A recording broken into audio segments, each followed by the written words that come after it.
Hi అండి, అందరికీ నమస్తే. ముందుగా ఈ శ్రీశక్తి పిరమిడ్ మెడిటేషన్ ఛానల్కు అందరికీ స్వాగతం, సుస్వాగతం. అంతకంటే ముందుగా మనందరి గురువుగారైన బ్రహ్మర్షి పితామహ పత్రిజీకిను, పత్రి మేడం గారికి నా ఆత్మపూర్వక ధ్యానాభివందనాలు తెలియజేసుకుంటున్నాను. అలాగే నాకు ఎవరైతే సపోర్ట్ చేశారో వారందరికీ కూడా కృతజ్ఞతలు, ధన్యవాదాలు. థ్యాంక్స్ అండి అందరికీ. సో ఏంటంటే వాక్షేత్రం. ఈ వాక్షేత్రం అన్న ఈ పుస్తక పఠనంతో నేను మీ ముందుకు ఇలా వస్తున్నాను. ఆల్రెడీ ఈ వాక్షేత్రం అన్న ఈ పుస్తకం ద్వారా నేను మీతో భావనా క్షేత్రం యొక్క మన భావనా క్షేత్రం ఎలా ఉంచుకోవాలి, వీటన్నింటి గురించి కూడా నేను మీతో షేర్ చేసుకోవడం జరిగింది. సో అలాగే ఈరోజు నెక్స్ట్ క్షేత్రమైన వాక్షేత్రం ఉంది. బట్ వాక్షేత్రం కంటే ముందుగా మనం ఏం చేద్దామనంటే, ఇక్కడ వాక్షేత్రం మరి చేష్టాక్షేత్రం అయితే రెండవ క్షేత్రమైన వాక్షేత్రాన్ని వదిలిపెట్టి మూడవ క్షేత్రమైన చేష్టాక్షేత్రం మొదటగా చూద్దాం.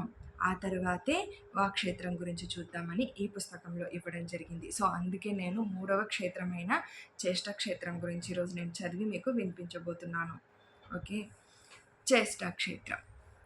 ఏమిటి ఈ చేష్టాక్షేత్రం? ఇదే కురుక్షేత్రం, అదే కర్మక్షేత్రం. కురు అనే ధాతువు నుంచి వచ్చింది. మనం చేసే కార్యాలు అన్నీ కురుక్షేత్రానికి సంబంధించినవి. అంటే తినడం, త్రాగటం, చంపడం, కొట్టడం, ఇలాంటి రకరకాల పనులు చేయటం. ఏ పనిని ఈ శరీరంతో చేసినా దానిని కురుక్షేత్రం అని అంటాం. చేష్టలు మాటలతో కూడుకొని ఉన్నవైనా మాటలను మాత్రం మనం విడిగా తీసివేస్తున్నాం. చేష్టలను దూరంగా చేసి మాటలు కాని చేష్టలను అన్నింటినీ చేష్టా ప్రపంచంలో పెట్టి ఆ చేష్టా ప్రపంచాన్ని మనం అర్థం చేసుకుంటున్నాం. ఉదాహరణకి అర్జునుడు ద్రోణుడిని చంపాలి, అది ఒక చేష్ట. లేదా అభిమన్యుడు ఉత్తరను పెళ్లి చేసుకోవాలి, అది ఒక చేష్ట. ఉద్యోగం చేయాలి, పిల్లల్ని కనాలి, డబ్బు సంపాదించాలి, భోగించాలి, ఇవన్నీ కూడా చేష్టలు. క్రియారూపకంగా మనం ఏది చేసినా దానిని మనం చేష్ట అని అంటాం. ఎలాగైతే భావన ప్రపంచం కేవలం ఆస్ట్రల్ ప్రపంచమో, కేవలం కారణ ప్రపంచమో, ఈ చేష్టా ప్రపంచం అన్నది భూ ప్రపంచానికి సంబంధించినది. ఇది కురుక్షేత్రం, ఇది కార్యక్షేత్రం. భావనా క్షేత్రం అన్నది కారణక్షేత్రం అయితే ఇది కార్యక్షేత్రం. చేష్టాక్షేత్రాన్నే మనం కార్యక్షేత్రం అని కూడా అనొచ్చు అని కూడా చెప్తున్నారు ఇక్కడ. ఈ క్షేత్రం గురించి అంటే మూడవ క్షేత్రమైన చేష్టాక్షేత్రం గురించి, కురుక్షేత్రం గురించి, కార్యక్షేత్రం గురించి మనం సవివరంగా తెలుసుకుందాం. ప్రపంచంలో రకరకాల మనుష్యులున్నారు. మొట్టమొదటగా మానవ శరీరంలో ప్రవేశించిన వారు ఉన్నారు. మానవ శరీరంలో ప్రవేశించి 10 జన్మలు తీసుకున్న వాళ్ళు ఉన్నారు, 20 జన్మలు తీసుకున్న వాళ్ళు ఉన్నారు, 100 జన్మలు తీసుకున్న వాళ్ళు ఉన్నారు, 500 జన్మలు తీసుకున్న వాళ్ళు ఉన్నారు. వీళ్ళందరి స్వభావాలు ఒకే రకంగా ఉండవు.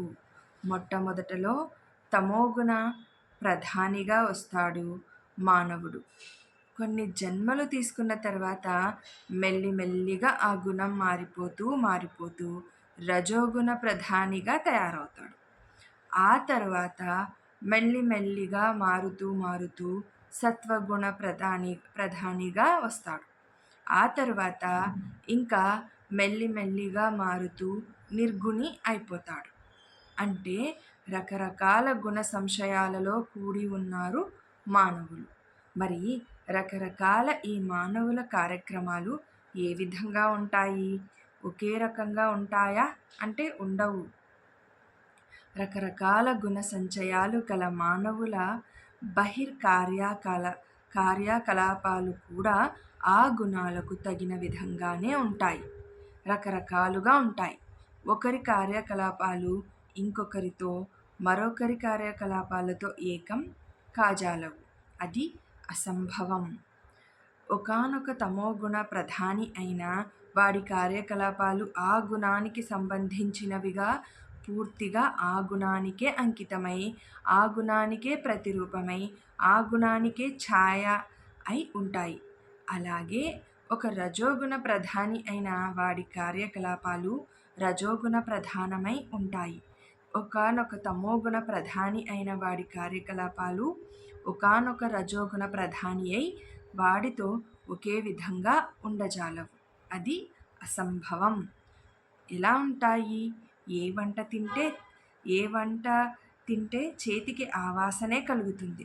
టమోటా వంట చేసుకొని తింటే చేతికి కాకరకాయ వాసన వస్తుందా? అలాగే మనం అంతరంగా ఏ గుణం కలిగి ఉంటామో మన బహిర్కార్యకలాపాలు కూడా ఆ గుణానికి సంబంధించినవిగానే ఉంటాయి. అంతేకాని వేరే గుణానికి సంబంధించినవిగా ఉండవు. అది అసంభవం, అసహజం. అలా ఉండవు.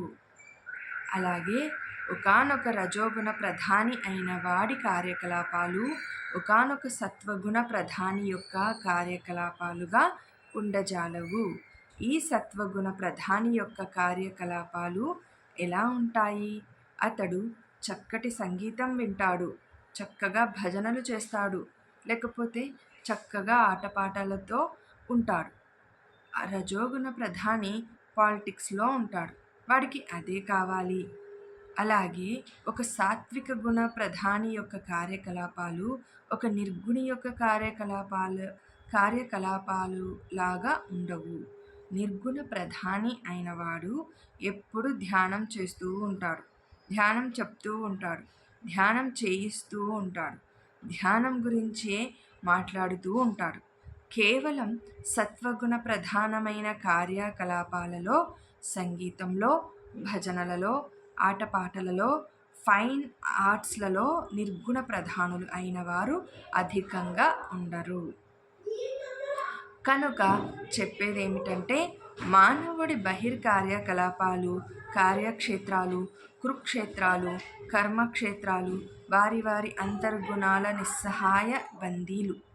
అంతర్గుణాలు ఎలా ఉంటాయో వారి బహిర్కార్యాలు కూడా అచ్చుగా పోతపోసినట్లుగా అలాగే ఉంటాయి.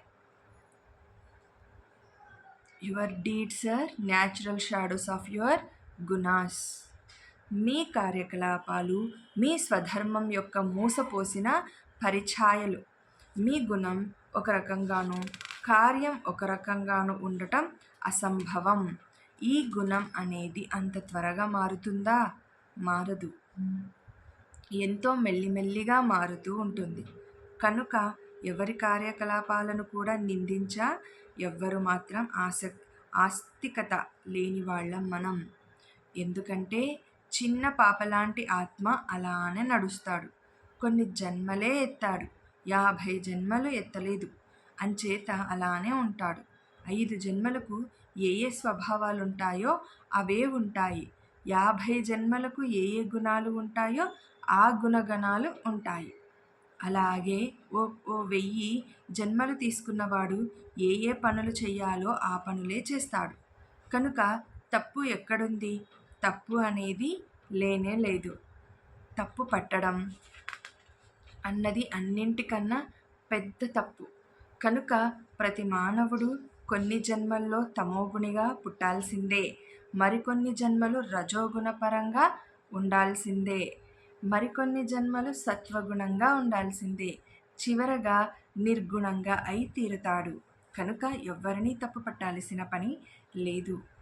జడ్జె నాట్ అని అన్నాడు జీసస్ క్రైస్ట్. ఒక ప్రాస్టిట్యూట్ని రాళ్లతో కొట్టబోతుంటే మీలో తప్పు చేయని వాళ్ళు ఎవరో వాళ్ళు మాత్రమే రాళ్లతో కొట్టండి అని అన్నాడు. అందరూ అప్పుడు రాళ్ళు క్రింద పడేశారు. ఎవరి స్థాయిల్లో వాళ్ళు తప్పులు చేస్తూ ఉంటారు, ఒప్పులు చేస్తూ ఉంటారు. కనుక ఎవరిని తప్పులు పట్టే సమర్థత లేని వాళ్ళం మనం. అలాగే ఎవరి చేష్టలను కూడా నిందించకూడదు. ఎవరి చేష్టలను నిందించే సమర్థత లేని వాళ్ళమే అందరము. ఈ లోకంలోనే కాదు, ఏ లోకంలో అయినా సరే. చేష్టా ప్రపంచం అనేది అంతర్గుణ ప్రపంచం యొక్క బందీ.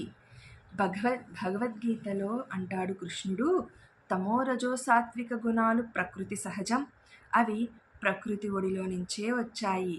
అవి నువ్వు కాదు. నీ చేష్టలు నువ్వు కాదు. నీ రజోగుణం నువ్వు కాదు. నీ తమోగుణం నువ్వు కాదు. నీ సాత్విక గుణం నువ్వు కాదు. నువ్వు గుణరహితుడవి. అది నీ నీ ప్రస్తుత నీ యొక్క నిజ ప్రకృతి.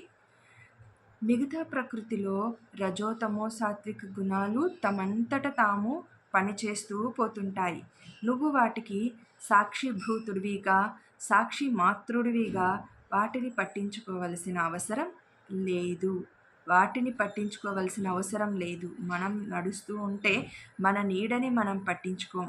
మనం ఎటువైపు వెళ్తే మన నీడ అటువైపు సహజంగానే వస్తుంది. మరి మనం ఆగిపోతే అది ఆగిపోతుంది. అయితే నిజమైన క్రియాశీలక మనం ఎవరయ్యా అంటే వాక్క్షేత్రం. మనం ఇప్పుడు 3వ క్షేత్రానికి వచ్చాము.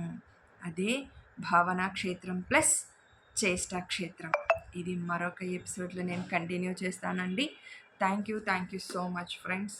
సో ఎవరు కూడా ఇంకా ఈ ఛానల్ని సబ్స్క్రైబ్ చేయకుండా, లైక్ చేయకుండా మటుకు ఉండకండి. పక్కనున్న బెల్ ఐకాన్ని ప్రెస్ చేశారంటే ఇలాంటి జ్ఞానవంతమైన మీకు వీడియోస్ మరిన్ని మీకు అందివ్వబడతాయి. Thank you so much.